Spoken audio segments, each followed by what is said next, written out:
6th annual luncheon briefing on the election of candidates for the United Nations Human Rights Council. My name is Hillel Neuer.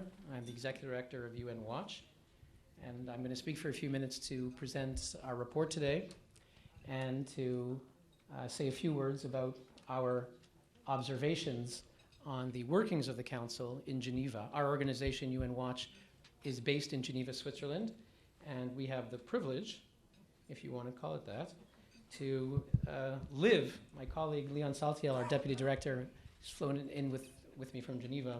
We have the privilege to have been for most of the past decade living at the Human Rights Council and in its predecessor, the now defunct Commission on Human Rights. And we're trying to make it work, and it's a struggle. I want to welcome distinguished ambassadors, representatives from the Diplomatic Corps, some from Geneva and from New York, who are with us here today.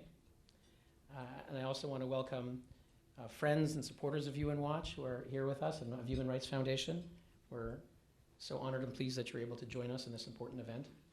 And of course, our eminent champions of human rights, who will be introduced more fully by my colleague Thor Halvorsen, President of the Human Rights Foundation, momentarily. But I'll just mention their names: Ali Al-Ahmed at the Gulf Affairs Institute, and Masha Gessen, author, journalist, activist from Russia, and Chen Guangcheng, Yang Jianli, former political prisoners, human rights activists, dissidents from China, and of course Rosa Maria Payá of Cuba. And as I said, Thor will say some substantial words about them in a moment. What I'd like to do is briefly give an overview of the report that is before you today. And when Thor and I are both finished our remarks, you'll have a chance to ask any questions that you may have. And of course, after the event, I'll be here, and Thor, you'll be here as well after the event and available for questions. I might leave or I might stay. I don't know. Okay. Maybe I'll stay. Maybe Thor will stay. So a few words about the report.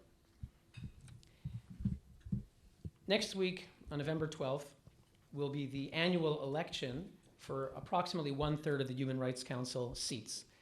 As you may know, there are 47 countries that get to sit on the Human Rights Council out of 193 total at the UN. And every year, approximately 1/3 come off and 1/3 are elected for 3-year terms. This year, we have 17 countries that have formally submitted candidacies, and they're listed before you here, and only 14 will be chosen. There's competition in some of the regional groups, but in some, and it's one of our criticisms, is that both in the Eastern and the Western European groups, there's no competition, and that runs contrary to the entire premise of having elections if there's no competition in the regional group. It doesn't mean they necessarily have to be elected, but de facto, that tends to be what happens. Each country ticks off the candidates that are before them, and especially if there's no competition. Now, when the Human Rights Council was created in 2006, by the UN General Assembly resolution in March 2006, 60/251, the General Assembly made a very important decision. When you meet people and talk about the Human Rights Council, people like to have an intellectual debate. Should we only have a club of the good and the democratic and so forth, or should it be open to everyone and to be a large tent and include people and have a dialogue? Well, guess what? That debate raged in Geneva and New York, but it was decided.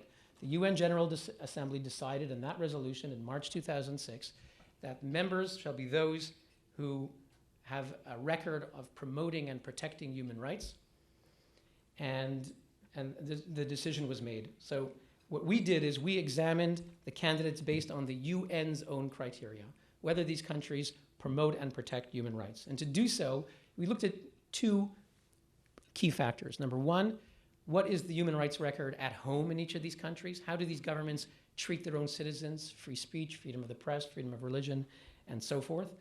And equally as important, what do these countries tend to do when they vote at the UN?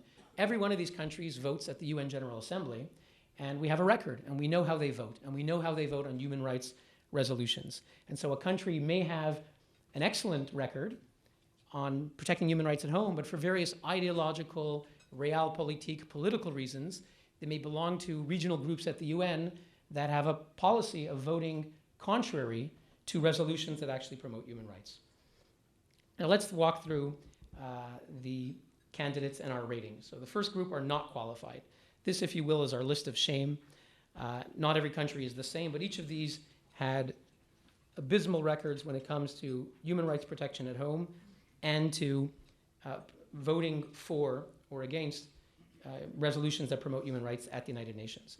And these are Algeria, China, Cuba, Jordan, Russia, Saudi Arabia, Vietnam.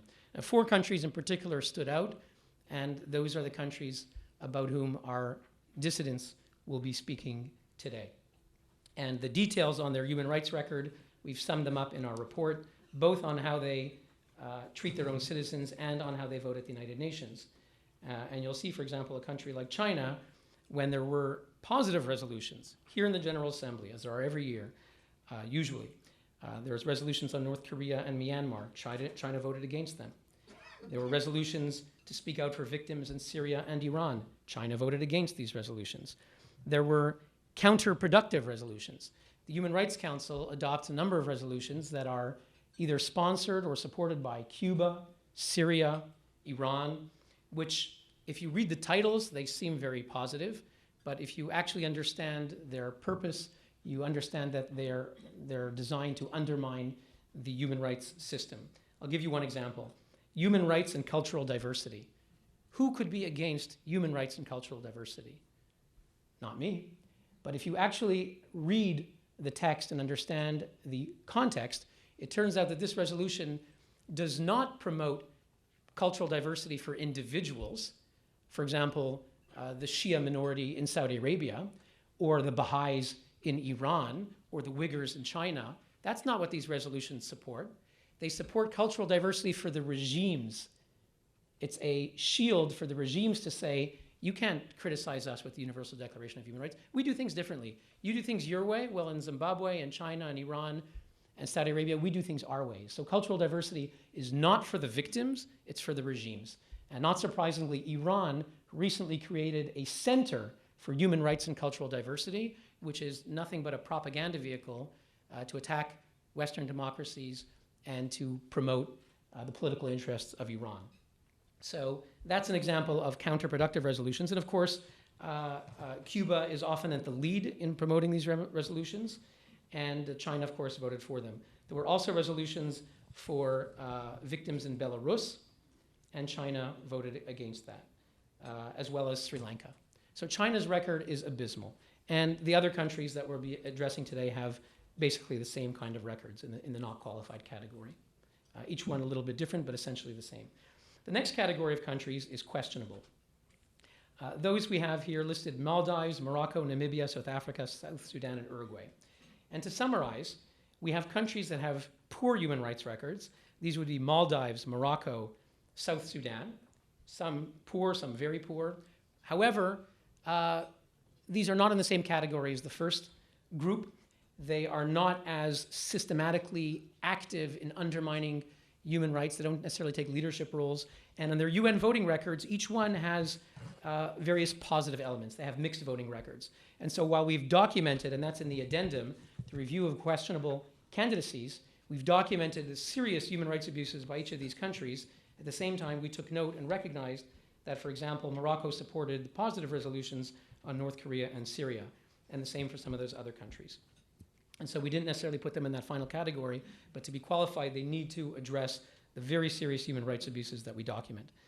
And then the second part in this category are countries that are ranked as free. Freedom House ranks Namibia, South Africa, and Uruguay as free. However, that's not enough. You can be free, a free country, but at the UN, vote the wrong way. Sadly, South Africa, a great democracy, great hope for the future, votes negatively at the United Nations, whether it's on Iran or a range of other issues.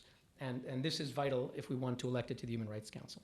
The final category are 4 countries that are qualified, and one of them, Mexico, we've added a comment in the end of the report explaining some of the complexities given violence surrounding the drug trade and how that is evaluated. So that, in essence, is the report before you. Thor may have some additional words on it, and if you have questions, we'll be happy to take it later. In just a few minutes, I want to say a word about the performance of the Human Rights Council. As I mentioned, the Human Rights Commission Kofi Annan said that it was rife with politicization and selectivity in 2005. As you know, in 2003, Colonel Gaddafi's regime, Libya, was elected chair of the regime, right? So 1946, Eleanor Roosevelt was the founding chair. 2003, it was Colonel Gaddafi's Libyan dictatorship. And this was kind of the death knell for the commission. Kofi Annan said we need something new. We need to have members committed to human rights. And here we are 7 years later. How has the new council performed? And I think the answer is mixed, with some serious regression. The mixed element is that there have been a handful of resolutions on worst abusers, such as Sri Lanka and Iran, kind of a mild resolution, but nevertheless we have a rapporteur. Resolution on North Korea, we had an inquiry on Libya after the war, not before, because Gaddafi was re-elected to the council in 2010. But we've had a number of positive resolutions thanks to the US, Canada, Western Europe, and I acknowledge the Canadian ambassador who's here with us for the very constructive role that Canada continues to play in supporting human rights, and we saw that last week when China was reviewed. Human rights activists all agree that Canada had the best statement on holding China to account. And we also have a representative here from the Czech Republic who's taken very principled stands on a range of issues, and we encourage your countries to keep taking the brave stand that you do. I know it's not easy, and you often pay a political price, so our hats are off to you on this issue. So we've had a number of positive resolutions, but really they're the exception. The vast majority of the world's worst abusers continue to go ignored. There has never been a resolution in 7 years of the Council on the countries that we're going to hear about today: China, Cuba, Russia, Saudi. Nothing. No one even introduces them. In the old Commission, there was a resolution once on Russia. China, every couple years, the US or the EU would introduce one. Now they don't even bother to introduce. When I mentioned it to one diplomat, he literally laughed at me. And Yang Zhenli, I told you that. I mentioned that we pledged to work on your cause. Would you please introduce a resolution on China? This year they're not a member, and he literally laughed. He said, no one is going to do it. So that's the reality. And it goes on. Egypt, we had a massacre, no resolution, no attempt. Pakistan, people are being blown up every day, no attempt. Zimbabwe, and so forth. So the vast majority get a free pass. We have the UPR, where every country gets reviewed. That mechanism has hope. However, too often it's used as a mutual praise society. 2 weeks ago, when China and Saudi were being reviewed, China praised Saudi Arabia praised China, and that was the vast majority of the statements. Not all. We had great statements by a number of countries, as I just mentioned, but the majority were mutual praise and orchestrated. You could see the statements, they were orchestrated. The final category, as I said, we have resolutions put in by Cuba and Iran that undermine human rights. We had the election last month of a man named Jean Ziegler, who is famous for having created the Muammar Gaddafi Human Rights Prize, a prize that he received himself in the year 2002. He lied about it. He was exposed on Swiss TV with video of him receiving the prize, and nevertheless, he was elected by 2/3 of the council. So this, unfortunately, is the record. It's mixed, but there are very serious shortcomings. And today we are calling on primarily the United States, Ambassador Samantha Power, the EU, Foreign Affairs Commissioner Catherine Ashton, to speak out and take action. So far, these leaders of democratic forces of human rights at the United Nations have failed to say a word about the candidates that we're talking about today, and they need to speak up. And you know that we've been able to, and I'll conclude in just a moment, we've been able to, we exposed the fact that Iran was running this summer and Iran immediately pulled out. We exposed the fact that Syria was running, they've pulled out, and a year ago Sudan was running, and thanks to Mia Farrow, we had a campaign with many NGOs, and Sudan pulled out. The sad part is that those fringe countries kind of justify the rest. Many say, okay, those fringe we'll work on, but all the others we turn a blind eye. And we're here today to say, don't turn a blind eye. With that, I turn the floor over to my esteemed colleague, Thor Halvorsen, President of the Human Rights Foundation. Thank you. Good afternoon. My name is Thor Halvorsen. I'm president of the Human Rights Foundation. We're a New York-based organization, and that's usually how we describe ourselves in the U.S., but given that we're at the UN, I think it's actually kind of neat that Hillel is a Canadian living in Geneva focusing on human rights, and I'm a Venezuelan Norwegian living in New York doing the same thing. The issue of why we're here, so often the theme and the emotion surrounding issues about the UN divide people into a camp, you know, one fringe about how the UN is bad or it's a terrible place, or it's hypocritical or inconsistent, and another group that is blindly following the UN as if everything the UN does, or just adding the name UN it means that something is credible and full of integrity. And the reality is both approaches are not entirely accurate.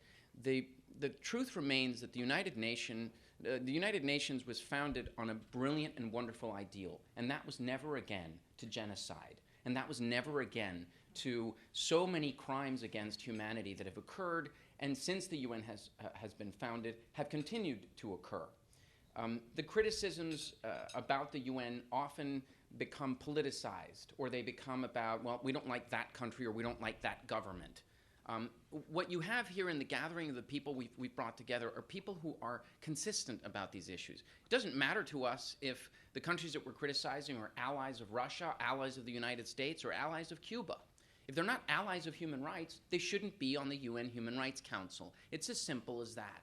So, the words Syria, Cuba, Iran tend to be emotionally charged in the human rights context because they're huge human rights abusers, but then people forget about some other countries like Bahrain, for instance, or Saudi Arabia, because either they have too much money or they have great lobbyists. And I will make the distinction between governments that are dictatorial and do not allow criticism from the inside, and governments that are not dictatorial and do have human rights violations occur. And you can see the entire map of Europe or Northern America. The relativization between these issues is one that cannot go unnoticed. We cannot be here and be criticizing every country that's on the Human Rights Council. We would like to focus on those countries where the very people of those countries cannot criticize those countries in the public square. So given that we've addressed that, I wanted to give you that context to show you where we're coming from and why this is actually important. Some people wash their hands and say, this doesn't matter, or the UN Human Rights Council, waste of time. It's hardly a waste of time. It is absolutely central. We're not going to recreate the UN somewhere else. What we have to do is believe in this organization. We have to work very hard to make it consistent and principled and to not be hypocritical. And the UN Human Rights Council is a brilliant illustration of a kind of magical realism as soon as you walk into the UN. And to describe, the countries that we're going to describe today, Russia, Cuba, China, and Saudi Arabia, they present themselves as champions of human rights. And Hillel very articulately put some of these examples and why they will have resolutions, for instance, on North Korea and Burma and not on any of the dictatorships that are currently on the UN Human Rights Council. The speakers that we have today, many of them have very impressive bios, or they've accomplished extraordinary things academically or from a public policy perspective, or from an adventurous, heroic perspective in terms of, fleeing the most cruel dictatorship of the 20th century, China, right underneath their noses. That's quite an extraordinary feat. But what they all have in common is that they have personally suffered what we are talking about now. They humanize this very struggle that we are trying to communicate to you, either because a family member of theirs has been murdered by the regime that they are here to raise a voice against, or because they have personally suffered circumstances, in the case of Masha Gessen in Russia, a woman who refused to go along with the journalistic practices of others and refused to send a reporter to a propaganda event, and as a result of that, had to bear the brunt of the cruelty of the Putin regime. I can tell you why this is important. It's not just that.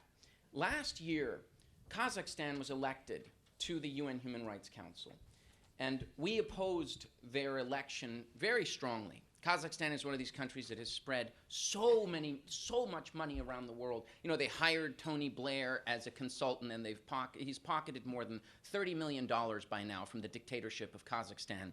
Recently, Kanye West got paid $3 million, again from the pocket of the treasury of Kazakhstan, to sing at the Nazarbayev grandson's marriage. A country that is so rich and has bought so many foreign politicians that it gets a pass a lot of the time.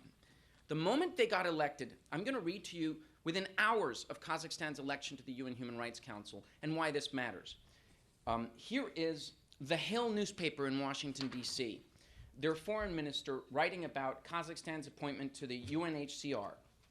Quote, "We have put in place a comprehensive human rights plan to ensure guarantees under the Constitution are met."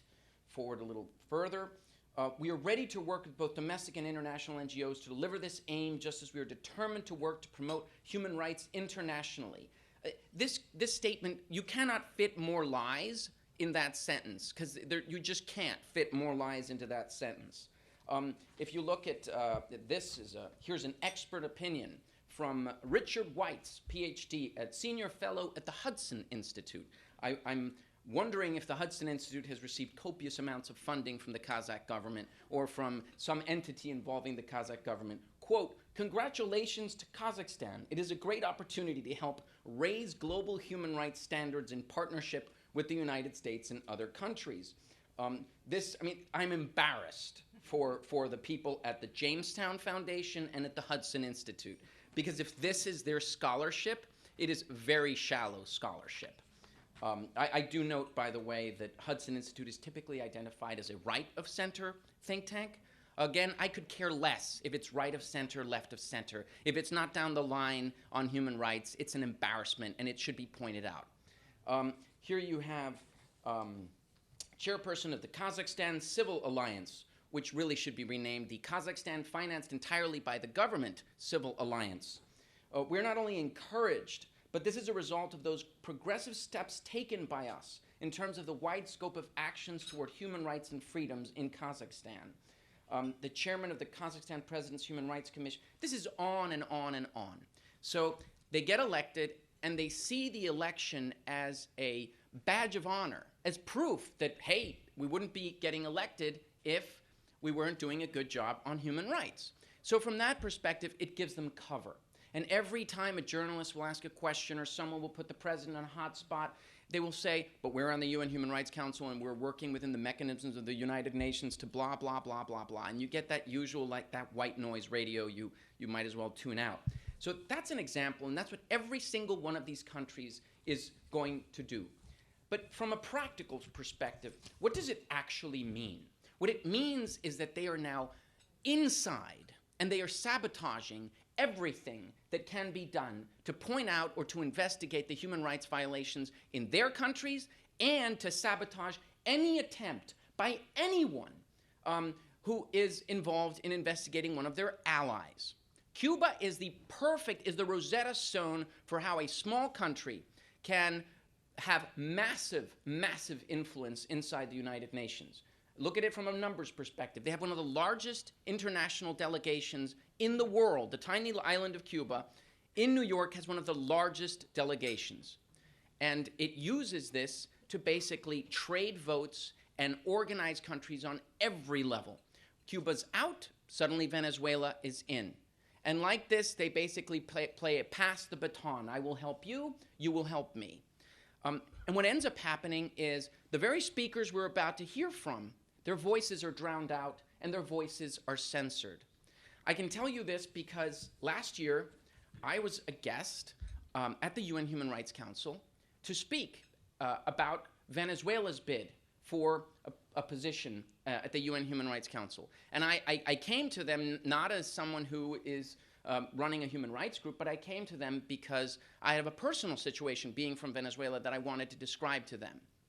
The moment I used the word dictatorship, the delegate from Cuba immediately got up, started banging on the table so loud he kicked his own chair back, and demanded that the speaker shut off my microphone. This is at the UN Human Rights Council in Geneva in the few hours, very few hours, that they allow civil society to come to the UN and have a voice. After that, another country said, no, we should let him speak. Cuba said we should strike him from the record. China then brought up and said, no, he shouldn't be allowed to speak. Eventually, they said, okay, fine, you can finish your speech. As I was finishing, another time, I used the word dictatorial governments. Suddenly, I had Russia, Pakistan, China, and Cuba all get up in unison. And it's essentially, it was like a circus. But they were the clowns.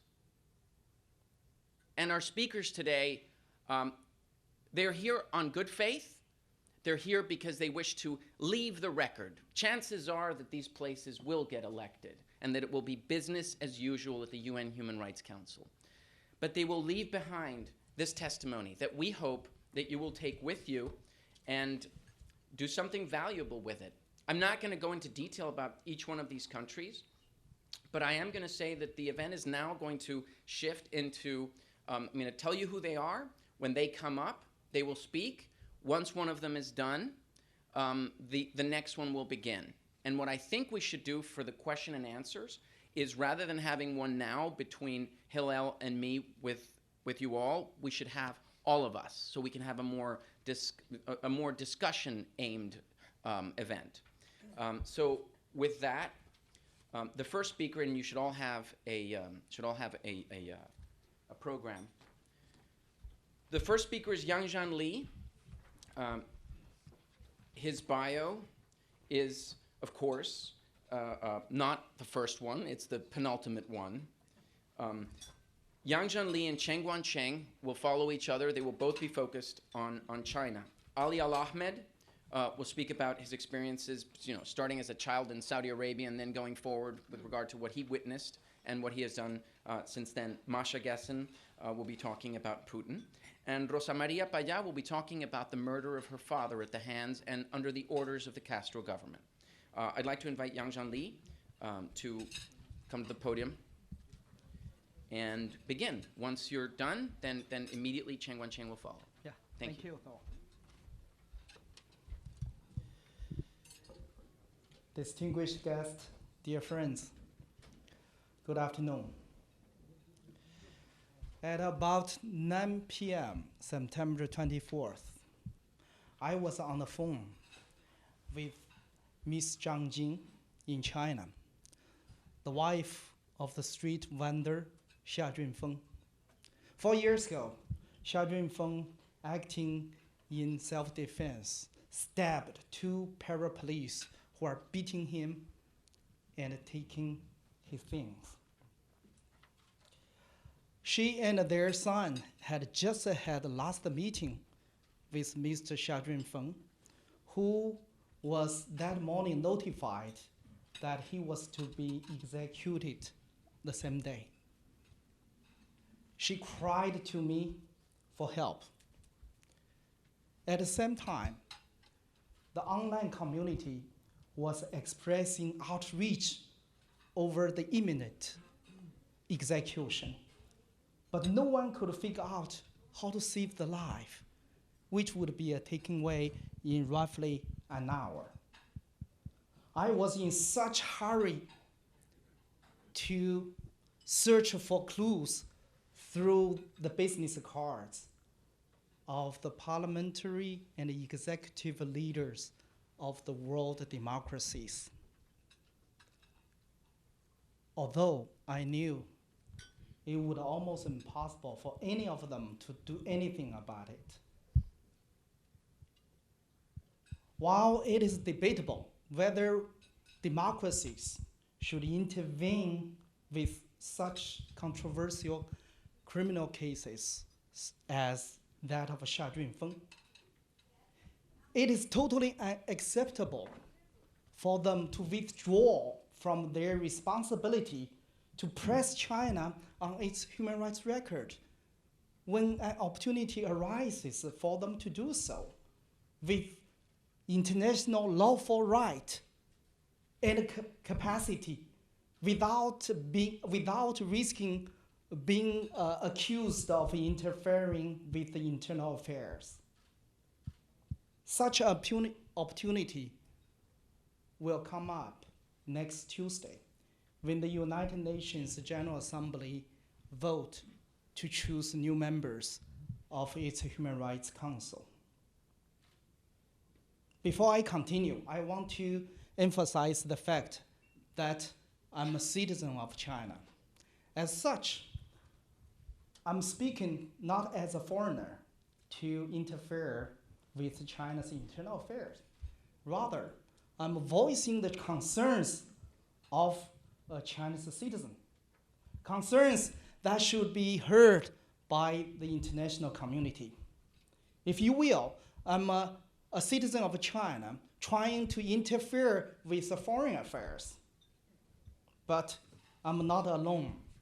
In my hand is the copy of nearly 10,000 names that we collected from the Chinese, Tibetans, Uyghurs, and Mongolians who urge the world democracies to cast a no vote on China.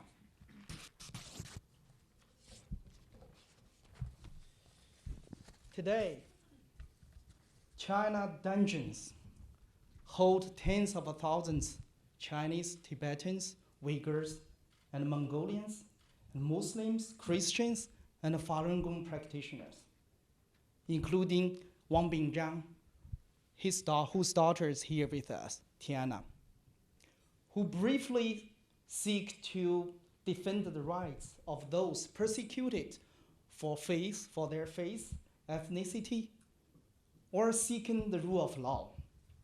The Tibetans today are still driven by desperation at their continued oppression to immolate themselves.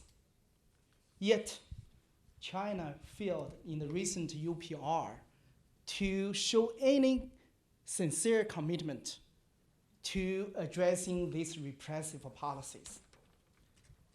Some people have or maybe continue to hope that the inclusion of China into the UN Human Rights Council will behave it. But China's track record from when it previously served on the council is notorious one. Thousands of instances of legal persecution, legal repression happened from 2006 to 2012 when China was a member of the council, including the cases of Liu Xiaobo and his wife Liu Xia, Gao Zhisheng, Ai Weiwei, Chen Guangcheng, who is with us today, and Hada, a Mongolian, Haret, Niaz, a Uyghur, and Dangdup Wangchen, a Tibetan, among many, many, many others. During that time, China became the only country detaining a Nobel laureate. And during that time, its failed ethnic policies led to a series of deplorable incidents. There was, for example, March 14th incidents in Lhasa, July 5th incidents in Urumqi, and May 25th incidents in Inner Mongolia. And more than 100 Tibetans set themselves on fire. Just in most recent month, while China was bidding to become a member again, it intensified its suppression of online freedom of speech and the citizen movement. It arrested and jailed about a couple of 100 activists in recent months. Therefore, voting to put China on the UN Human Rights Council would be like picking the fox to guard the hen house while he still wiping feathers off his mouth from his last meal. We know that any country, any candidate needs 97 votes at the UNGA to be elected to sit on the council. If each democracy says no, the chances for China will be zero. So this very vote actually tests every democratic government's commitment to democracy and human rights. And therefore, we call all democracies not to humiliate your great country and your great people, and choose to cast a no vote on China. And after all, I just cannot imagine how could a democracy vote with a straight face to place China, the world-leading human rights violator, on the body charged with protecting human rights. So unlike intervening with Xia Junfeng's case, opposing China's candidacy to United Nations Human Rights Council is the kind of clear step that is needed. I believe this is the least the world democracies should and can do. Thank you. Thank you very much.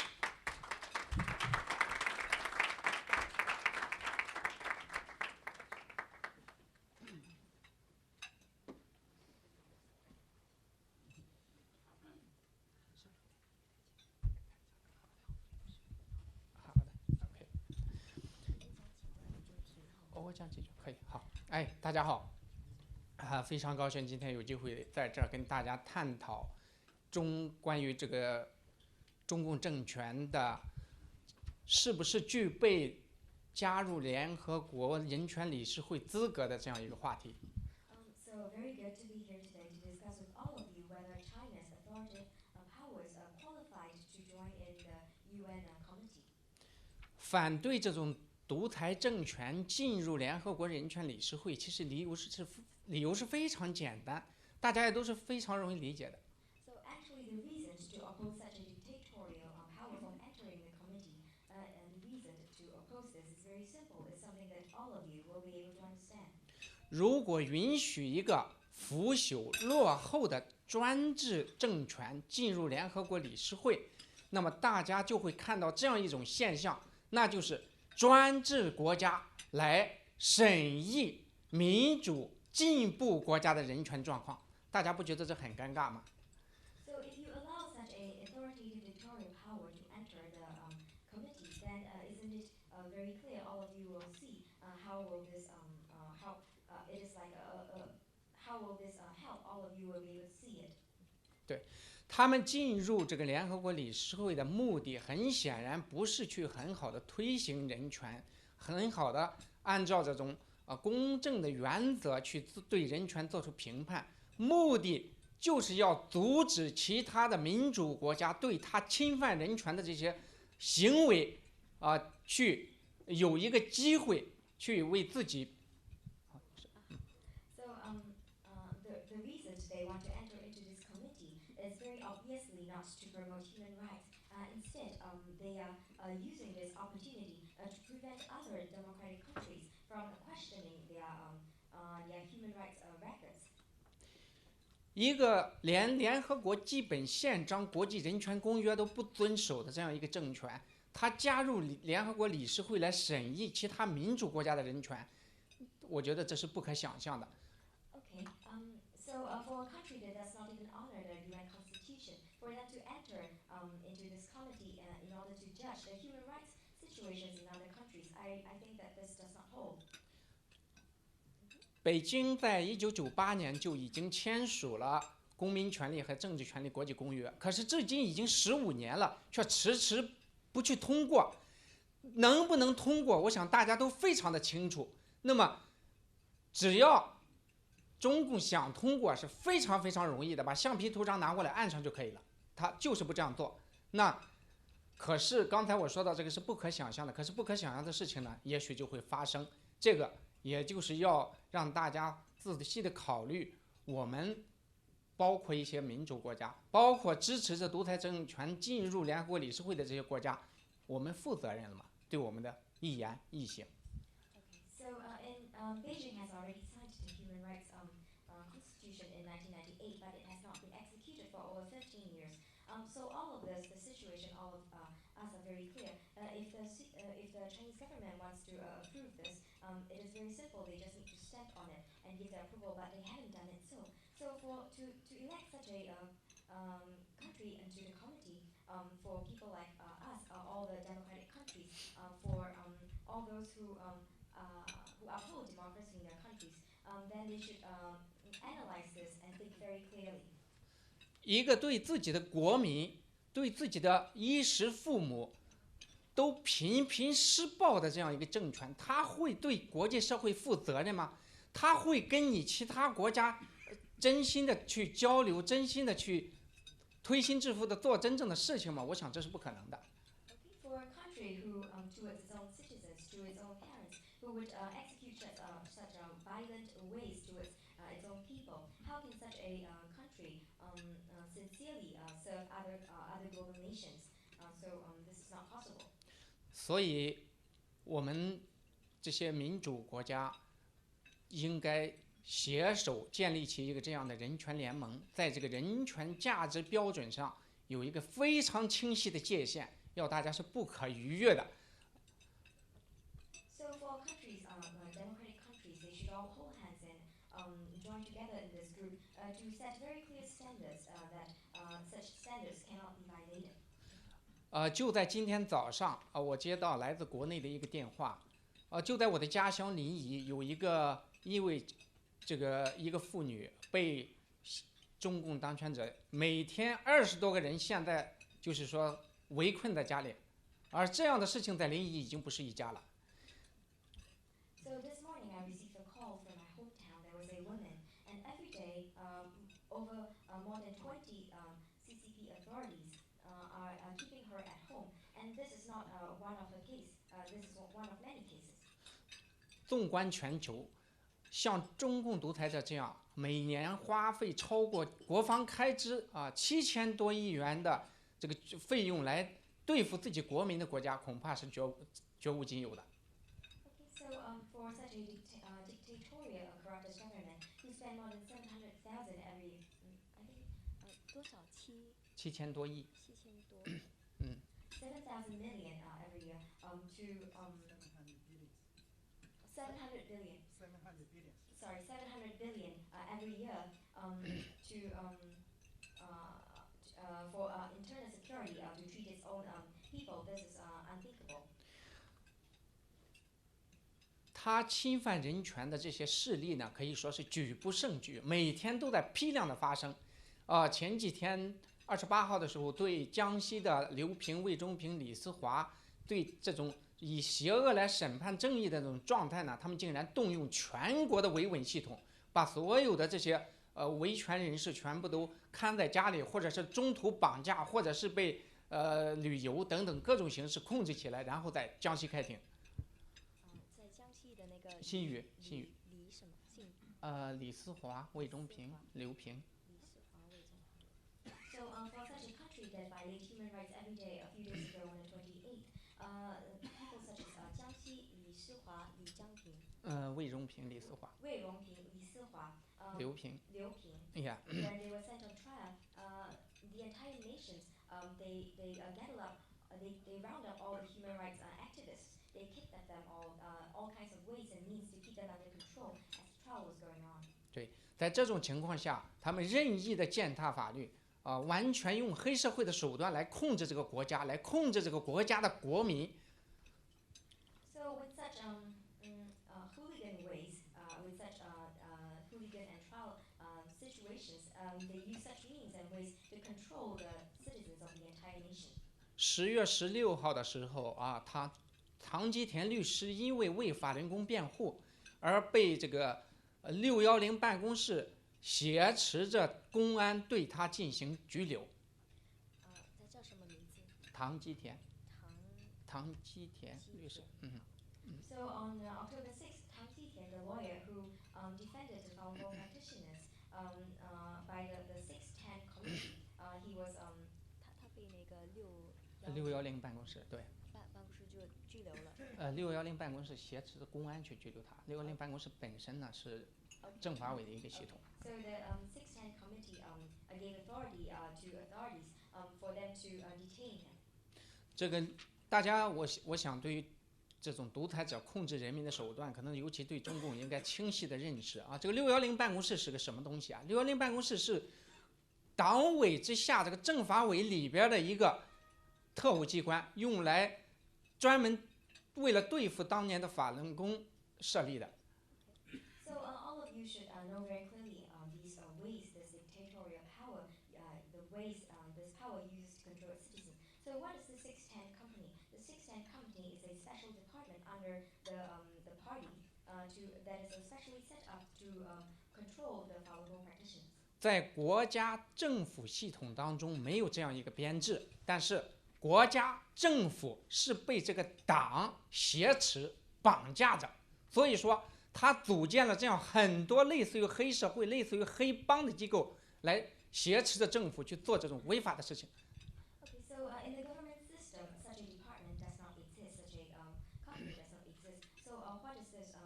All these, it is the party that has kidnapped the company and has started all these companies using gangster and hooligan ways to control the government. 10月17号的时候，枣庄的有一个叫苏世勤的肢残人啊，他的右腿是假肢，就在北京大庭广众之下被他家乡的这个国宝，公然的绑架，塞到一辆白色的面包车里，从北京绑架回枣庄啊，好长时间，到现在我还没有听到下落。苏世勤，对。Okay, so on October 17th, someone named Su Shiqing, who was crippled on the right leg, was kidnapped in Beijing by the national security and stuffed into a white van. And until today, this person's whereabouts is unknown. 当北京的朋友到那个他住的地方去找的时候呢，后来几经打听，有一个打扫卫生的人告诉他们说：“哦，我今天早上很早听到有人喊救命，在这个公共厕所的附近。当我跑出来看的时候，我发现一个残疾人女的被5、6个男的强行拖着塞进这辆汽车，然后就扬长而去。” And so a few Beijing friends tried to find her, and then they asked a janitor there, and this janitor said that this morning, as the janitor was cleaning, the janitor heard someone cry for help in the public toilet, and then the janitor saw a woman who was crippled on the right leg being dragged by 5 or 6 men and stuffed into a white van, and the van drove away. 这样的行为比比皆是啊！面对于国际社会的呼吁，中共当权者装作听不见啊！你看我们现在的这个王炳章的事情，在全球引起了这么大的轰动，他装作听不见。但是在这儿呢，我要告诉朋友们，所做的任何一点，他都让他寝食难安。他只不过是担心，一旦他给人察觉他很在乎的时候，大家会做的更多，所以他装作听不见。所以我们大家只要团结起来，向前推动，我相信肯定会收到非常有效的结果的。那这呢，就需要我们大家持续的去做，而不是一过性的。So this conduct happens every day, and the government pretends not to hear it. Even the Wang Bingzhang incident, which is already so widely publicized, the government pretends not to hear it. So why is this done?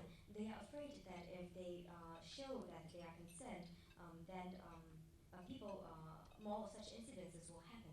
And so what should be done is that all of us should unite and move forward. It would be more effective if we unite and move forward. And it is not something that should only be done once. It should be done. We should unite and move forward continuously. 在整个人类结束专制的这个过程中，可能这个中共独裁者是一个最后的一块硬骨头，希望我们大家一起来把它啃掉。好，谢谢大家。And so in the entire world of ending dictatorials, this Communist Party would be a very hard bone to crack. And so let us all crack this bone together. Thank you very much. Thank you.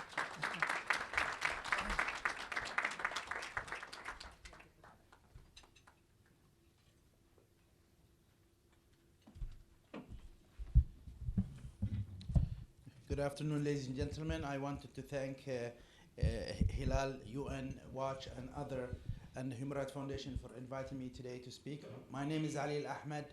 I was born in Saudi Arabia, and I'm a victim of the Saudi monarchy, just like many thousands, tens of thousands of our people. I'm not alone, as I said. All members of my family have been, at one point, been arrested and jailed, including my parents, my younger sisters and brothers, my older sisters and brothers. My youngest brother, Kamil Al-Ahmed, is spending his 16th year behind bars in Saudi jails. With him is my nephew, Muhammad Abdullah Al-Ahmed. oldest brother, Abdullah, was arrested for a year and a half, tortured. Two of his sons, Muhammad, who's in jail now, university student, and his oldest son, also a university student at the time, was arrested. They were all tortured. I was arrested with my family, including my youngest brother who's in jail now. When he was 10 years old, I was 14. I witnessed the torture and the death of torture of young man, 18-year-old Saud al-Hammad. My youngest brother was tortured one time during these years of imprisonment for 6 months every day. His life is over because he spent the best years of his life and he continued to do so behind bars. Over the last 30 years, many members of my family, extended families, friends, and people I knew from around the country have been arrested, jailed, and tortured, and some have been killed. In fact, two members of my family, my cousin Salman al-Rahain and my father's cousins Hassan al-Ibrahim, were killed by Saudi forces, one outside his house and the other while driving home from work. The Saudi monarchy has been jailing, torturing, killing, and violating the human rights of the people of my country for over 80 years. I can tell you of thousands of cases of the tortured, the murdered, the deprived, the silenced, but this will take years. I'll tell you of 3 cases. The case of Dr. Muhammad al-Qahtani, a university professor, graduated from Penn State University, spending 10 years in prison for forming a civil society and calling for an election. I can tell you of a friend of mine, the poet Adil Lubbad, who's been tortured every day. He's still in jail and facing 25 years in prison. For what? Writing some poems and a book. I can tell you of Mr. Ayad al-Ayad, a man from Qasim. His eldest son, is in jail for 11 years with no trial or charge. When his 3 other sons, the youngest sons, Ayub is 10 years old. A couple of weeks ago, they went to prison to ask to see their brother, to visit him, because they have not seen him in years. They were all arrested, including Ayub, who was 10 years old. I can tell you of the killing of the protesters at the hand of the Saudi death squads, including children. These squads, unfortunately, are trained by an American company. I can tell you of thousands of intellectuals, writers, religious leaders, children, and many other women, men, who are banned from travel, work, school, and other basic rights. In fact, my passport was taken away when I tried to renew my passport at the Saudi embassy in Washington. And I asked the consul, what is the charge? What is the law that is allowing you to take my passport? He couldn't say. Who is seizing my passport? Which department? He couldn't say. So I told him, I know, you're a bunch of criminals. Thieves act like this way. You're not a state. That's why you're doing this. Because you can't even give me a reason or a piece of paper. Today in my country, we have thousands of political prisoners packing the Saudi prisons. In fact, building Saudi prisons is probably the fastest growing sector in Saudi Arabia. For no real crime. Most of these people did not really do anything serious. But they are usually tortured for extended periods of time, not allowed a lawyer, obviously, and if sentenced, usually it's in a kangaroo court. Kangaroo courts that does not meet any international standards. The Saudi courts are horrible, they're medieval, they're sectarian, and they do not use any modern standards of procedure. The Saudi monarchy, why is that? Because the Saudi monarchy is an absolute medieval monarchy. It's a monarchy of darkness. There is no free press. no civil society, freedom of expression, freedom of religion, any basic right does not exist. Women in Saudi law are considered to be the property of their male guardians, the only country in the world to do so. The male master can prevent a woman from going to school, from having life-saving surgery, from getting an ID card, passport, travel, even leaving the home. Of course, education includes that. And many Saudis, in fact, have taken advantage and prevent their daughters from going to school. The Saudi monarchy bans women from exercise. Sports are not allowed for women. Yet the International Olympic Committee violated its charter by allowing the Saudis to attend the Olympic Games in London. And I worked on this case. I had no response from the English, from the British organizers or the IOC. It was total ignorance. The Saudi monarchy is a racist monarchy. Blacks, who make up 10% of Saudi Arabia, are not allowed to be diplomats, judges, senior officials, military officers. Black women are not even allowed to be a school principal.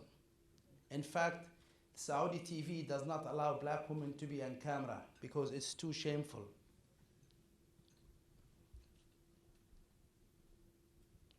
The Saudi monarchy is holding, this is very known. If you ask many Saudis, what is Saudi Arabia called? It's the big prison. The Saudi monarchy is holding the millions of people in that country in big prison.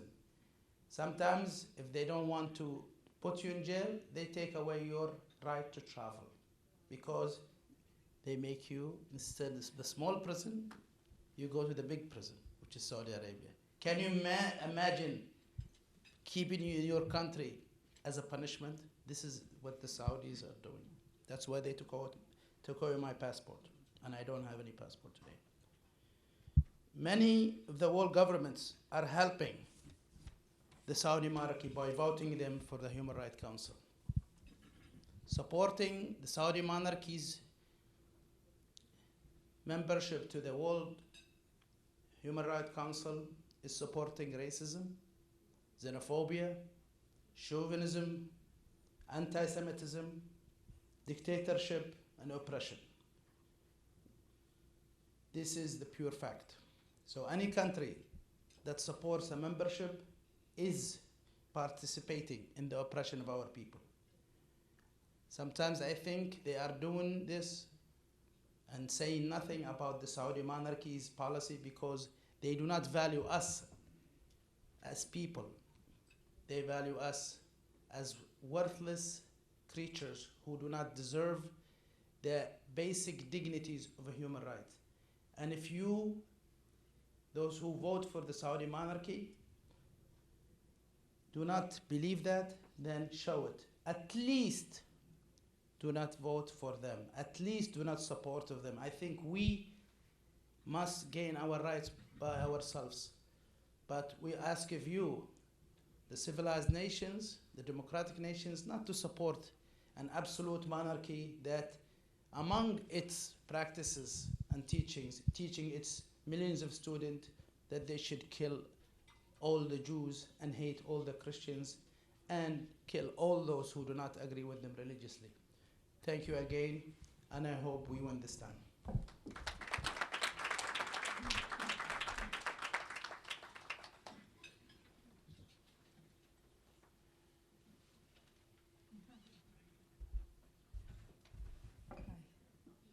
Hi, my name is Masha Gessen. I am from Moscow. Thank you very much for having me here. I would like to talk about the crackdown that we're now living through. Unfortunately, I don't have enough time to go into any detail on the crackdown. There's plenty of it.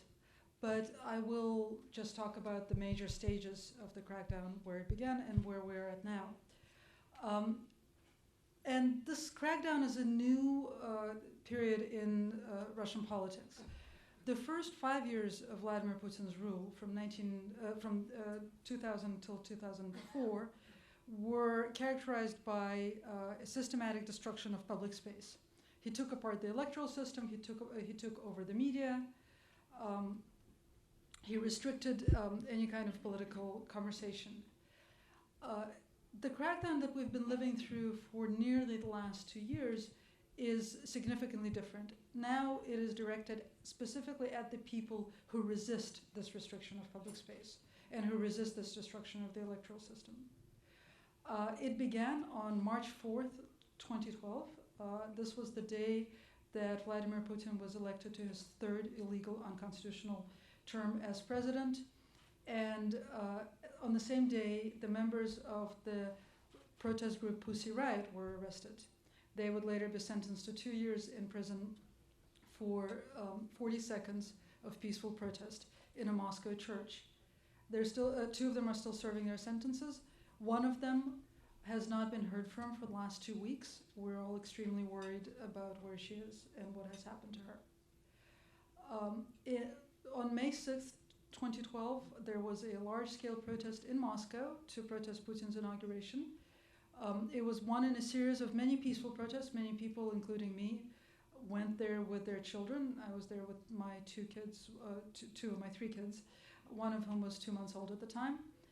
The police broke their agreement with the demonstrators by suddenly creating a bottleneck along the parade route and inciting violence. A riot broke out. One of my children, who was fortunately safe, but the older child, the 11-year-old, was caught in the violence for 2 hours while I was outside waiting for her. About 600 people were detained that day. All of them were released 1 to a few days later. But later, 28 of those people, all of whom were ordinary participants in the protest, were picked up again, and now they're facing charges that range, their potential sentences, actually the sentences they're virtually guaranteed, range from 2 years to 10 years for supposedly participating in mass violence. These people were very clearly chosen at random. These were not organizers of the protest. They were not leaders of the protest. Most of their names are not known to anybody outside their immediate circle of friends or family. This is a typical strategy of intimidation. Ordinary people are picked up instead of leaders. In June, a new law on public assembly was passed that gives the police and the judiciary almost unlimited powers in choosing the people that they prosecute and choosing the violations that they prosecute for, and gives local authorities extreme powers of restricting public assembly in their jurisdictions. In July of 2012, a law on foreign agents was passed. The law aims to paralyze the work of virtually any NGO that receives foreign funding, and has to a large extent succeeded in doing so. In August, 2 different laws on restricting information were passed. One has had a severe impact on publishers, especially on publishers that publish children's books. And the other has given a consumer authority the power to block any internet site for any reason. Just last week, the Consumer Authority used its power to block a news agency for publishing a video that was made by Pussy Riot. In September, amendments were made to the laws on espionage and high treason, returning those laws to the wording that we had in the mid-1930s, which made it possible to arrest and convict anybody of espionage or high treason for doing anything, and I'm not exaggerating. In December, a law was passed in response to legislation passed in the United States. One of the provisions of this law has been very well publicized, but 2 other provisions are also extremely important. The provision that most of you have probably heard about is an all-out ban on adoptions of Russian orphans by American citizens. Two other provisions, one gives the Justice Ministry the power to summarily shut down any non-governmental organization that receives any amount of private or public US funding. In the meanwhile, Russia also kicked out USAID, which was an essential funder of many pro-democracy programs in Russia. Another provision bans people who hold both a Russian and a US passport from running or being members of NGOs. That's people like me and several other people who have been active in the pro-democracy movement. In January, the parliament took up the ban on homosexual propaganda.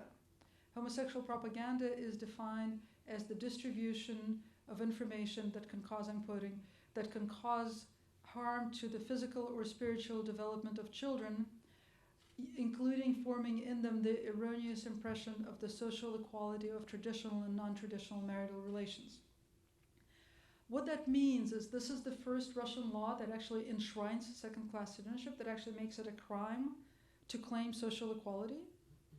It makes it a crime for someone like me not to tell my children that we're worse than the family next door.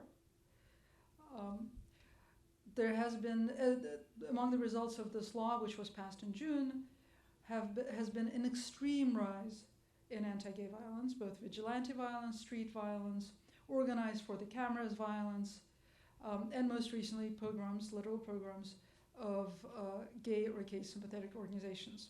There has also been what can only be described as mass firings of teachers who are perceived to be gay or sympathetic to LGBT rights, school teachers.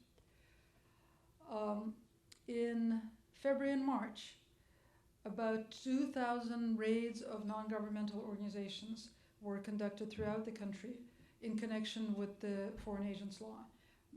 The work of most of these organizations was paralyzed for at least several months following those raids because of the paperwork they had to submit in connection with various legal proceedings. Some of them have been found to be in violation of the Foreign Agents Law and have been fined heavily and shut down. In June, the ban on homosexual propaganda became law, and the parliament also instituted in 4 days, which is also illegal, a ban on adoptions by same-sex couples or couples or any people from countries where same-sex marriage is legal. As often happens with Russian laws, though this law should not be retroactive, I, for one, was warned by my lawyer that it probably will be used retroactively and I should get my oldest adopted son out of the country, which I did. The other two children are biological. The head of the Committee on the Family in Parliament declared her intention to create a mechanism for removing children from same-sex families, period. And sure enough, in September, a bill to that effect was filed. The bill has since been withdrawn because of very vocal international reaction, but the bill's sponsor, who is a member of the ruling United Russia Party, has promised that he will refile the bill once he corrects the language. Translated into human language, that means after the Olympics. They will refile this law when they're not so concerned about the international reaction. In September, Russia's human rights violations reached beyond its borders into international waters. Russian Coast Guard picked up 30 activists, 30 Greenpeace activists on a ship in international waters, essentially kidnapping them. These are citizens of 18 different countries who have now been held in detention in Russia for nearly 2 months. They were first charged with piracy, which carries a sentence of up to 15 years under Russian law. Piracy presupposes the presence of a ship, so they should have been attacking a ship. There was no ship in the neighborhood of that ship that they were on, so it's not clear. In fact, the only pirates in the area were the Russian border guard, who attacked the ship and then proceeded to actually clean it out of laptops and other personal belongings, so acting like classic pirates. After the Netherlands, whose flag the ship flew, filed suit in the International Tribunal on the Law of the Seas, Russia downgraded the charges to hooliganism. So now these people face merely up to 7 years in prison rather than 15 years. How they could have engaged in hooliganism in international waters is an open question. But this is actually a very significant case, not just because it's so outrageous that they kidnap people in international waters, but also because that week Russia really demonstrated its attitude toward international enforcement bodies and toward international law by, first of all, refusing to take part in the International Tribunal on the Law of the Seas, even though Russia is signatory to the convention that created the tribunal. The same week, Russia refused to carry out a decision of the European Court of Human Rights, which directed it to review the case of a man serving a life sentence for murder that the European Court of Human Rights believes he did not receive a fair trial in being sentenced for. The Russian Supreme Court said it looked at the case and it did not warrant being reviewed. And this is the kind of attitude that Russia is showing to international law, to international enforcement bodies. Imagining that Russia would be elected to an international body like the Human Rights Council seems outrageous. It also seems like a grave insult to the 70 people who are currently considered to be political prisoners who are in Russian jails. Thank you.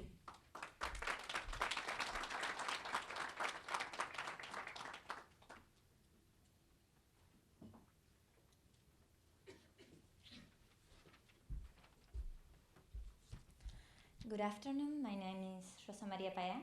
I want to thank you all and of course to the organizers for the opportunity. On September 20, the Cuban government declared in the Human Rights Council, the past September 20, in the Human Rights Council, that they would not allow democracy in my country. They reject values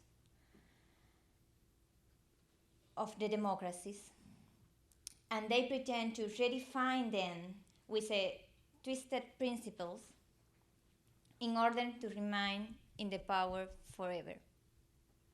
The Cuban mission declined all recommendations to stop political apartheid and to ensure fundamental freedoms, among many rights sequestered for the Cuban people by the government. My father, Oswaldo Payá, is the founder of the Liberation Christian Movement.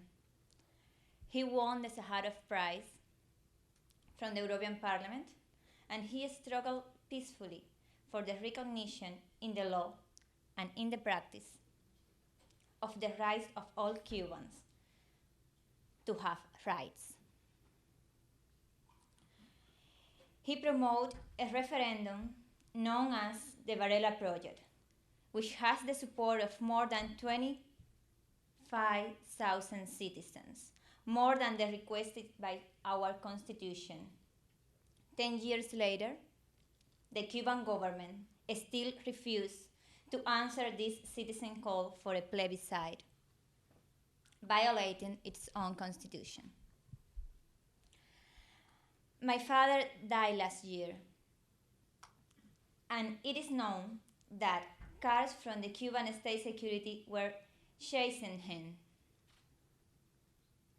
and that his car was pushed out of the highway. World leaders have demanded an independent investigation after the contradictory version given by the Cuban government, whose UN mission refused to allow this investigation as requested during the last UPR.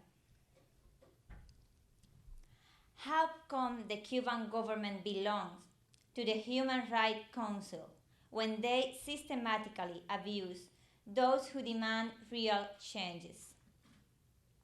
When they do not allow any investigation of extrajudicial crimes in which they could be involved? how come the Cuban government belongs to the Human Rights Council when they abolish university autonomy, religious freedom, freedom of movement, association, and publication, while they took control of all mass media in a nation where the most part of the people doesn't know internet because it is not a right. When they don't respect property rights, not the right to a free economy, only to promote now a fake reform that doesn't guarantee the rights of Cuban government, not even the rights of the foreign investors. How come the Cuban government is in the Human Rights Council when their leaders transfer power dynastically? When during the last 64 years there have never been free elections in Cuba, they have never been subject to an effective popular vote, thus being illegitimate to represent us. How come the Cuban government is in the Human Rights Council when they mock of the international community as they present themselves as a victims before UN while they traffic tons of weapons and explosives in a civil ship violating UN's resolution about North Korea and endangering many lives in the Panama Canal? How come the Cuban government is in the Human Rights Council when they are the same militaries that shoot thousands of Cubans from the beginning of the revolution, who promote armed movement in Latin America, who sank at the sea the tugboat 13 de Marzo, Lord, with women and children, who murdered 4 civil pilots from the Brothers to Rescue organization in international waters, who imprisoned and deported the most of the Varela Project leaders, who mistreated the activists of the Ladies in White, who threatened to death my father, my family, the member of the Liberation Christian Movement, and many other dissident leaders, who split apart most of the Cuban families with their intolerance. How can they belong to the Human Rights Council when it is the Cuban government the one that kidnapped our people's sovereignty? The presence in the Human Rights Council of the Chinese, the Russians, the Saudis, and the Cuban regimes is disappointing for the victims of repressions, and it sends a message of complicity from the international community. Cubans know that we are responsible to lead our country toward a democratic transition. But this is time for solidarity, and democratic governments should not share seats with criminals, which behave with impunity since they are not suffering any consequence for their violations. These are defining moments for my nation. It is time to pressure the Cuban government to behave democratically, or in defeat, not to elect Cuba for the Human Rights Council in order to preserve the legitimacy of the United Nations. Against democracy, we know there are many economic and political interests, including those who defend a supposed stability over a real peace based on universal rights. It is difficult to ignore lobbies and the power behind lobbies, but to defend the values for which it was created. The Human Rights Council has two choices. One, to ignore that the sovereignty of Cuban people is kidnapped,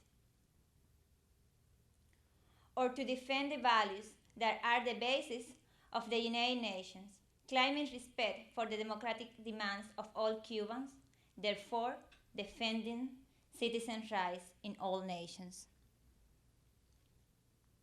God help us all. Thank you so much.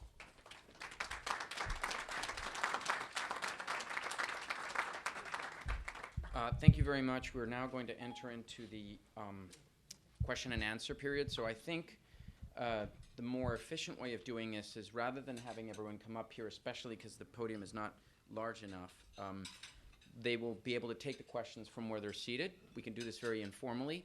We have a microphone that will rove. So if you have questions, hit me. Right here.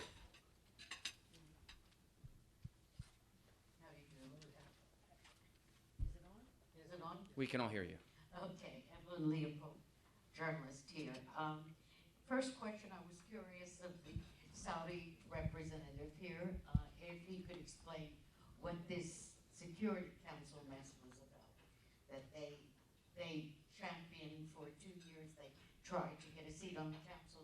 The sooner they got it, the sooner they resigned. Well, given the fact that we want to, I think it'd be Okay, very absolutely short. great to do that, and you can, and people who want a one-on-one with any of the speakers, we can do that as well. Okay. But I want to focus exactly on the Human Rights Council and on the vote itself.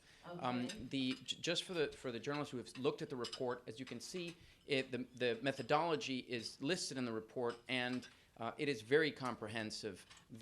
One of the key engineers of the report, Javier El Elaje, is standing right over there, and he can answer all the policy questions, although he's pointing at his phone. You're taking pictures. Okay, great. Okay, so other questions? Yeah, I'm not sure if you have France listed as flawed democracy. I don't know if you can explain that a little bit more. I'm sorry? You have France listed as flawed democracy under the Economist rating. If you could just elaborate on that. I'm just curious. Yes. No, that's a rating by The Economist. We're just reporting the rating by The Economist. Explain the. Actually, my colleague Leon can answer that question. So that's how the Economist magazine rates France itself. We're just reporting how the Economist ranks. The Economist has a report on democracy in the world. So they rank France as a flawed democracy.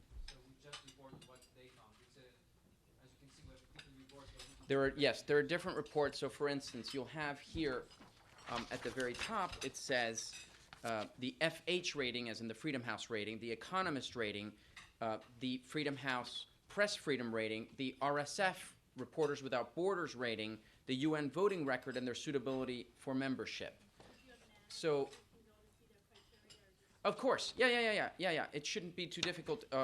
Javier, there is a reference for where they can see these reports. They're all very easy to find online.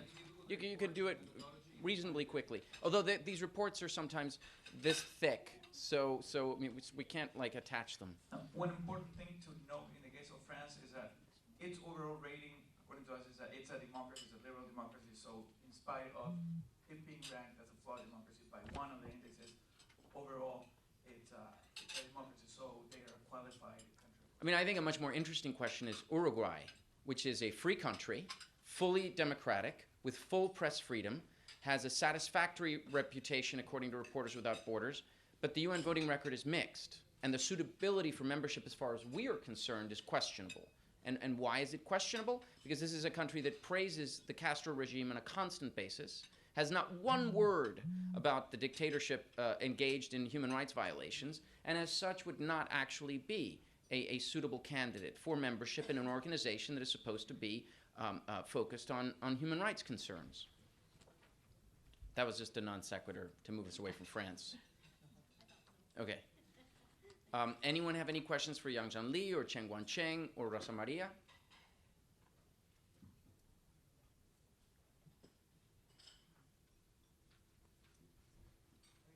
Please. Again, sorry. Please, no. I'm gonna try it once again.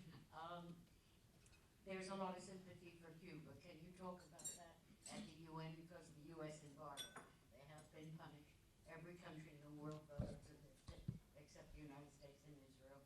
And this must have some impact on the Human Rights Council. Unquestionably, that does happen. There is an embargo that prevents the United States government and certain entities inside the United States from engaging in trade with Cuba. This, of course, is propagandized falsely as if Cuba has an economic blockade, and that Cuba is surrounded by ships and no one is allowed. You could get Serrano ham in Cuba. You could get French wine in Cuba. You could get Swiss cheese in Cuba. What you might not be able to get are products made in the United States with a massive list of exemptions.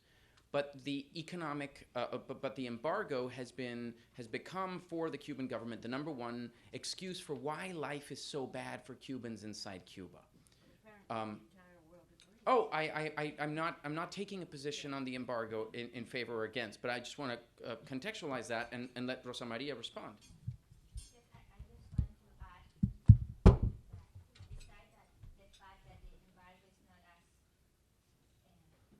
cruel as they say, I'm not agree with anything who could harm the Cuban people. That's why I'm not agree with the most dangerous and cruel embargo, that is the embargo of the Cuban government over the rights of the Cuban people. And that's why we are talking right now about why Cuba cannot be in the Human Rights Council, or why Cuba should be or should remain questioned by staying in the Human Rights Council. Excellent. And to add to that, it is one of the easiest things to figure out if a country is free or not is, can you leave? North Korea and Cuba are two shining examples of a place where you're not allowed to leave unless you have a lot of permission. So there's an embargo on the Cuban people, as she very eloquently put, with regard to their rights and freedoms. But on the question of U.S. policy in Cuba, I think it's a great debate to have, and one to have with all the facts at hand. I just want to add one other point, that Cuba is almost in a category of its own, because unlike, we've opposed, for example, a country like Algeria, which is a very problematic human rights record and UN voting record. But Cuba, I cannot overstate how much Cuba takes a leadership position on counterproductive resolutions. And there was a rapporteur who was here last week named Alfred de Zayas, and he presented. And at some kind of a meeting, he talked about how some of the rapporteurs are created. And Cuba creates positions to put in their people. In the year 2000, they created the position for Jean Ziegler, the right to food, who then went to Cuba in 2007. After the Human Rights Council canceled the mandate on Cuba, Christine Chenet, with whom they never cooperated, right after that, they invited Jean Ziegler, the expert on hunger. He went to Cuba, he said it's a model democracy, and there's video on the internet, you could see him, it's in a French documentary, saying how wonderful this country is. He refused to meet with dissidents, he did not meet with Rosa Maria Payá's late father, or any other dissidents, and his visit was then used to legitimize the regime.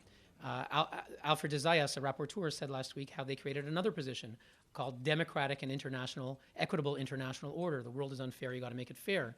They created it again for Jean Ziegler, but the Americans vetoed him, according to de Zayas, and they gave him the position. I'm just mentioning these, that Cuba is engaged in a massive effort, very successful, as you said, they have a lot of support, certainly from the non-aligned movement. Many democracies oppose them on these things, but their presence at the council is extremely destructive, and they take a leadership role. Yes. Actually, maybe Hillel will answer this one. One country you haven't mentioned, but is mentioned quite often at the Human Rights Council, is Israel. And could you tell us a little bit of what has changed in this latest report? And since I had this run-in with the UN spokesman, can you tell me if Israel is or is not a member of the regional group? Geneva. Yeah, the The news last week was that Israel had returned to the council. They were not there for about a year and a half. And they came back, I guess, last week to participate in the UPR report, which was originally scheduled for January. Israel had complained that they were singled out. There's a special agenda item on Israel, which Ban Ki-moon had condemned when it was instituted. Israel has complained that it's excluded from any regional group at the Human Rights Council. That's something Kofi Annan talked about numerous times. And to answer your question on the regional group system is not simple. There are regional groups in different UN headquarters, such as here in New York, but that's not the same as Geneva or Vienna or Nairobi or even some other cities. So although Israel was admitted into the Western European group in the year 2000, it remained excluded, for example, in Geneva from the Human Rights Council. So today the Human Rights Council has 5 regional groups. Israel is effectively the only country that is excluded from any of those regional groups. Israel is asking to be permitted. It says it's not something that's granted as a prize or as a reward to anyone. It's as of right. And it has not happened yet. Israel, from what we read, expects that it will happen, but there's no certainty that that will happen. Israel does expect that in light of its return to the Council, according to news reports, we saw 2 things mentioned. One, that European countries might not participate in the special agenda item a day regarding Israel, and also that the Western European group is expected to admit Israel, but there is no guarantee that that will take place. Over there. The election will be. Could you just state your name and who you're with? Mike Lawrence of the Daily News here in New York. The election of the members will be held by members of the Human Rights Council, not the UN itself. No, the United Nations General Assembly, the full plenary of 193 countries chooses. Okay, Yeah. so 193. So there's no veto. So even if the U.S. and the EU, which you're calling on, says no, that's 30 no votes. Is there any history in the Human Rights Council or its discredited predecessor for a country that's slated to be elected by its regional group not winning? Is this just an exercise? Are these 5 bad players that we've identified, Saudi and Russia and China and Cuba, are they just going to win anyway, and this is just an exercise to point out that they're a problem? Yeah. Historically, when there has been no competition in a regional group, I'm not aware of any case where that country was not elected, even though we've taken pains to document exactly how a country you need 97 affirmative votes to elect a country. And even if there's 2 candidates for 2 seats, no voter is required to vote for one of those candidates. And we've noted how that, and if that said, up until today, to the best of my knowledge, and Leon can correct me, but I think I'm 99% sure, whenever there's been what we call a closed slate, 2 candidates for 2 seats, they've won. So now, for example, the Eastern European group is that situation, as in the Western European group, but we have no candidates that we're opposing for those 2 seats. But in the Eastern European group, yes, I will say to you, the chances are extremely high that Russia will be elected. That is not the case with others. Saudi Arabia and their regional group, there is competition. And coming back to Evelyn, although you were not allowed to ask your question about Security Council, there may be some reverberations. There may be countries who are upset at the Saudi decision. I don't think they've given formal notice yet. They announced that they wouldn't take it, but they might be, encouraged to come back, and they haven't given formal notice to the UN. There may be countries who are upset at them for that, so they might lose some support. And there is competition in their regional group. So too in the African group. So in a place where there's competition, there has been. Actually, Venezuela in the first election in 2006 did not get elected. I think Iran may have run in 2006. There were a handful of countries when there was competition who were not elected. And then sometimes they also, when they say they're going to be a candidate, they pull out when they realize that they might not actually win. Syria. And Iran, and Sudan are that's right. examples. And I must point out, you're saying, are we really just here to just, draw a line in the sand and try and yell at a train that is not stopping to please stop? Well, there is the hope that we have, and we're sort of dreamers, that actually what would happen if suddenly people did not elect Russia? What message would that send? What would then happen inside Russia? What messages would the international community be sending to the people living inside Russia, to name one example, or inside Cuba? So if we don't try these things, they're never going to occur. I mean, the whole idea behind this organization was to stop genocide from occurring. Unfortunately, its track record with regard to stopping genocide is really quite appalling, especially in the case in some genocides when the UN actually arranged the financing for the genocide. But I'm not here to talk about Rwanda. Let me add to that. So, as we said, in some cases there are situations where countries either pulled out. Sudan, Iran, and Syria are the notable ones. I doubt these countries a week before are going to pull out. There's little reason for them at this point to pull out. And you asked, well, if they're going to get elected anyway, why are we asking the US and the EU to speak out? What can they do? There's no veto. And I think that's an excellent question. And in my view, we have to recognize what world we're in. We asked before about the Security Council. That sends boots on the ground. It's war and peace. The Human Rights Council is not boots on the ground. They're not going to stop genocide the next day. They are the immediate consequence of a Human Rights Council decision is not concrete and tangible. And you're dealing in the world of symbols. Resolutions under international law are non-binding, and yet they carry enormous weight. Why are the oppressors of Rosa Maria's family and of Chen Guangcheng and Yang Jianli and of Masha Gessen and Ali Ahmed, why are they putting in so much effort, exposing themselves to ridicule by groups such as ours to be in the council? For them, the symbolism is very important. Internally as well as externally. I mean, there is a reason why you say, with regard to the issue of the economic embargo on Cuba by the US government, there's a reason why they have so much sympathy. Because they have delegations that spend all day, every day, visiting every other embassy and essentially doing the propaganda job that they do so well, and that has made them into an underdog for the better part of what was, until Castro let the other Castro take over, the longest-serving dictatorship on the planet. And I think that in this world of symbols, certain countries carry weight, and although we're up against great powers at the UN, Russia and China are veto-wielding powers, Cuba through its leadership position in the non-aligned movement, and Saudi Arabia through its vast oil wealth are enormously strong powers. And yet we heard today from superpowers, moral superpowers, from those four countries. And their stories. We didn't talk about them at length, but they're incredible stories that these people have been through, what they've done. And I think for the democratic countries, for them to speak out, because when Gaddafi was re-elected in 2010, we were here with Mohammed al-Jahmi, whose brother Fathi was tortured and killed, and we said, don't elect Gaddafi to the new council. And he was, and the US didn't say a word. And it makes a huge difference if the US and the EU will speak out in this world of symbols. Even if Russia will be elected, if Catherine Ashton and Samantha Power will say it is wrong for these countries to be elected. We had Sudan last year, ran for ECOSOC and became a vice president of ECOSOC, the Economic and Social Council, which oversees several human rights committees at the UN that are significant, including the Women's Rights Commission. Sudan, wanted for genocide at the International Criminal Court, was elected with, I believe it was 176 votes. If you do the math, it means only 17 didn't vote for them.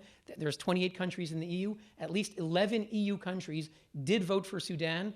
And who else was elected recently? Well, we had that again, where the EU voted for another human rights abuser. For Saudi Arabia, the Security Council, same thing.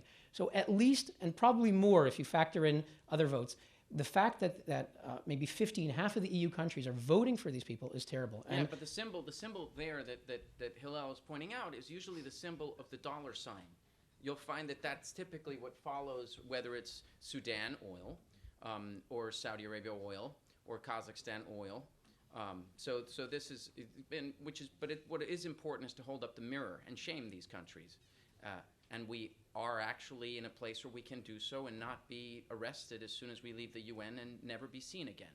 So that's a key element of that as well. I think we're going to allow two more, and then we're going to, gentlemen. So, question to Mr. Chen Ganchen, and we're Fuji TV. It's a Japanese TV station. And do you think is it possible for China to become democratic country?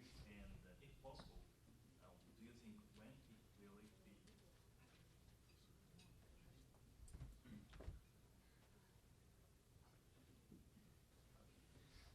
我觉得中国实现民主是必然的，而且呢，现在正在一步一步的向这个方向走，而且是呈加速运动。中国民众的这种权利意意识的觉醒，目前在中国是非常明显。刚才我们也谈到了，像中国最近这半年多来呢，中共当权者新一轮的打压，抓捕了近150人，那么遭到威胁，遭到这个拘留的呢，可能就不计其数了。但尽管如此，还是有很多的民众，我们看到啊，这个流平开庭的时候呢，全国各地那么多人都要赶去声援，在这种严厉的打压的这种情况下，发生这样的反抗呢，我觉得以前是从来没有过的。So I think for China to become a democracy, it is something that will necessarily happen. And in fact, we are stepping towards it gradually. We're accelerating in speed.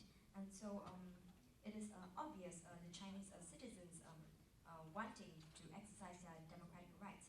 In the last half year, there's a new crackdown. And in this crackdown, more than 150 people were arrested and numerous were detained. And even this was so, many people from all over the country still went when the trial happened.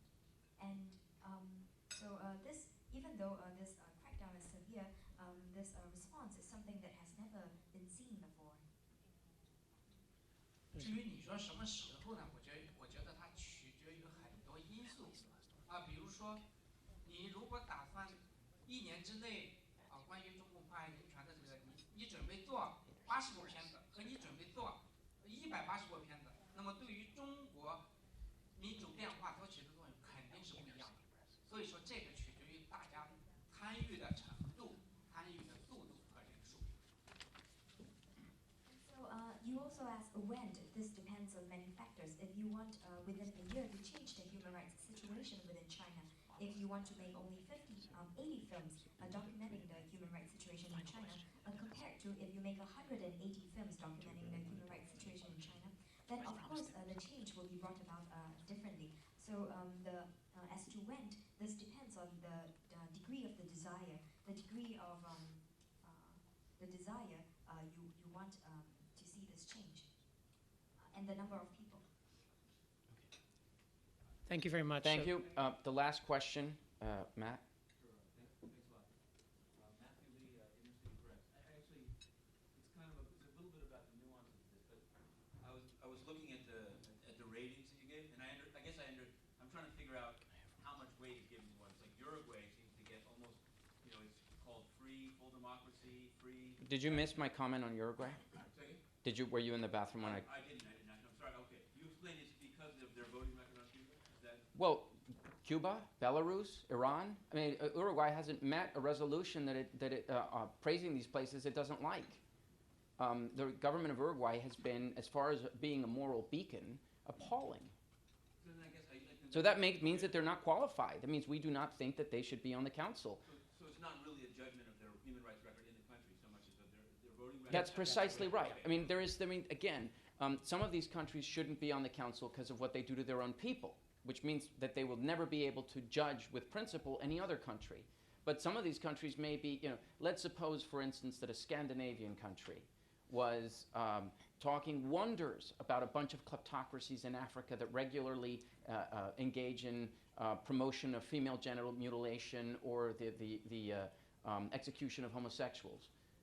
They would not be qualified simply, we're in Scandinavia, we don't violate anyone's rights here. Well, that doesn't mean that makes you a moral beacon in that sense. So hell no. But is there a danger of kind of practice what I say, not not actually what I do? I'm looking at like Macedonia and Mexico, which have worse records actually in their own countries.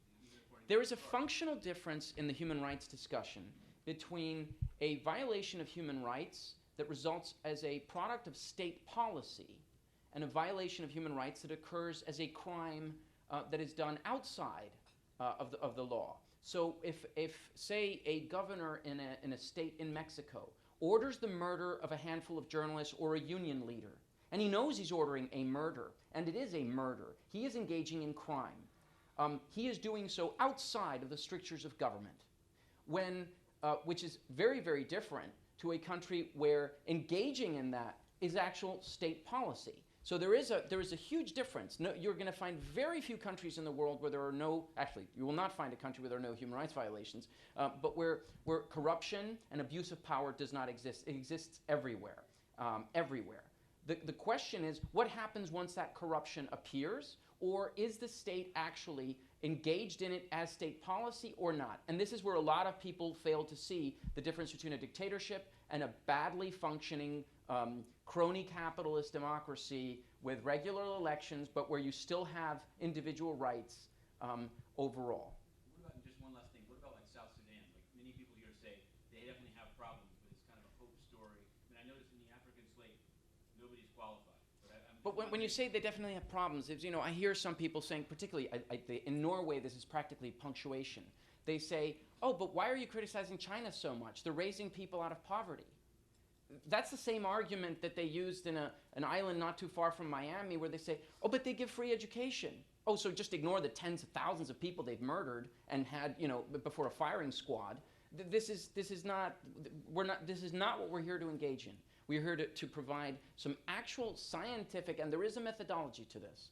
And Javier is a very, very articulate, and he has read more books on the subject than pretty much anyone else I know, ranging from economics to social policy. The man has no weekends. That's all he does. He studies this stuff. We can discuss the specific cases of Mexico and Uruguay in detail. But yeah, it's in the report. It's actually in the report. And also the South Sudan issues in the report. Yeah, so we talked about all these things. There are some things that are easy. The 4 countries we looked at today are easy. There are other countries that are not so simple. South Sudan, you mentioned, it's a new country. We actually took that into account. On a strict reading, perhaps their human rights record is very problematic. They might not qualify. However, their UN voting record is mixed. They have not been a leader of negative forces. We put them as questionable, and we documented in detail a lot of the problems. So I think actually the issue you raised is factored into our report. We have no more time. I just want to thank everyone, thank our speakers who were amazing. And thank all of you who took the time to be with us today. We appreciate it.